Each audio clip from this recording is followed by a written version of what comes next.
Et puis parce que nous allons à présent nous entretenir avec Françoise Béziat, la très discrète mais très importante présidente de la Fondation Jacques Chirac. Aujourd'hui, cette fondation, ce sont 860 salariés et plus de 1200 enfants et adultes handicapés qui sont pris en charge dans une vingtaine de centres, alors que ce soit dans le département de la Corrèze, mais aussi dans le Cantal, en Creuse, dans la Creuse et dans le département du Puy-de-Dôme, bref, sur le Massif central. Bonjour Françoise Béziat. J'imagine qu'hier, ça a été un choc quand même, l'annonce de la disparition de Jacques Chirac. Oui, bonjour, oui. Bon, on savait que ça arriverait, mais franchement, tant de choses sont remontées hier. Je pense qu'il y a sur ce plateau des Mille Vaches et sur cette Haute-Corrèze, il y a pratiquement 80% des Corréziens qui ont ressorti des photos, des lettres, des télégrammes.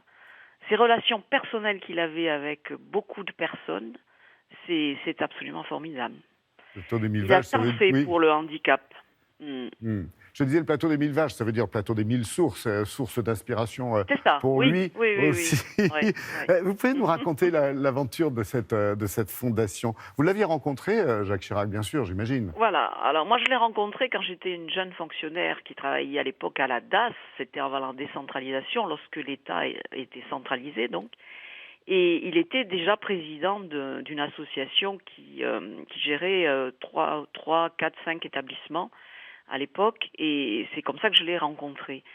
Il faut savoir que un des jardins secrets de Jacques Chirac, c'était de faire avancer la société française dans la cause du handicap, dans la prise en considération des personnes handicapées. Et ce que l'on sait pas beaucoup, c'est que c'est sous son impulsion que toutes les grandes lois en France sur le handicap ont été prises. Les grandes lois de 75, il était Premier ministre de Giscard. Les lois de 87 sur le travail des personnes handicapées, il était Premier ministre de Mitterrand. Les grandes lois de 2002-2005, il était président de la République lui-même.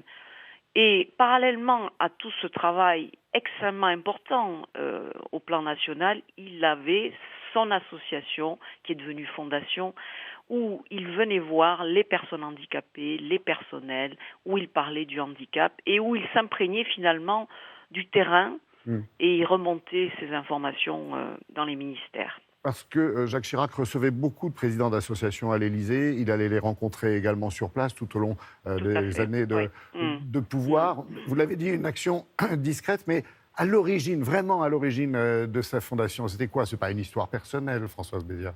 Non, ce n'était pas une histoire personnelle. Souvent, on parle de sa fille. Ce n'était pas du tout ça, puisque le problème de sa fille est arrivé bien plus tard. Le déclic qu'il a eu, c'est lorsqu'il était conseiller de Paris, donc à l'époque, il n'était pas maire, dans les années 60, et qu'il avait observé dans les hôpitaux psychiatriques tous ces enfants de l'aide sociale à l'enfance de la ville de Paris, enfin du département de Paris à l'époque, puisque ce n'était pas encore la ville de Paris, du département de Paris, qui étaient dans les hôpitaux psychiatriques sans beaucoup d'activités, sans beaucoup de prise en considération éducative. Et c'est là où vraiment il s'est dit il faut absolument faire quelque chose.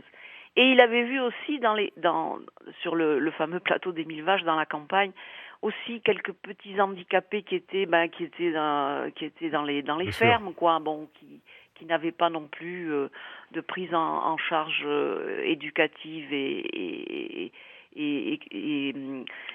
vraiment, enfin, parce que c'est pas humain, parce qu'ils étaient entourés par leur famille, mais ils n'avaient pas d'éducation, ils n'avaient pas de formation, ils n'avaient pas de soins particuliers. Oui, c'est vrai. Ça a été ça son moteur pour faire quelque chose. Et oui, faire quelque chose pour un Massif central qui était effectivement très enclavé à l'époque. Merci beaucoup, Françoise Béziat. Merci pour cette évocation. Merci pour votre témoignage très important au nom de la Fondation Jacques Chirac, qui, je vous le rappelle, emploie aujourd'hui 860 salariés.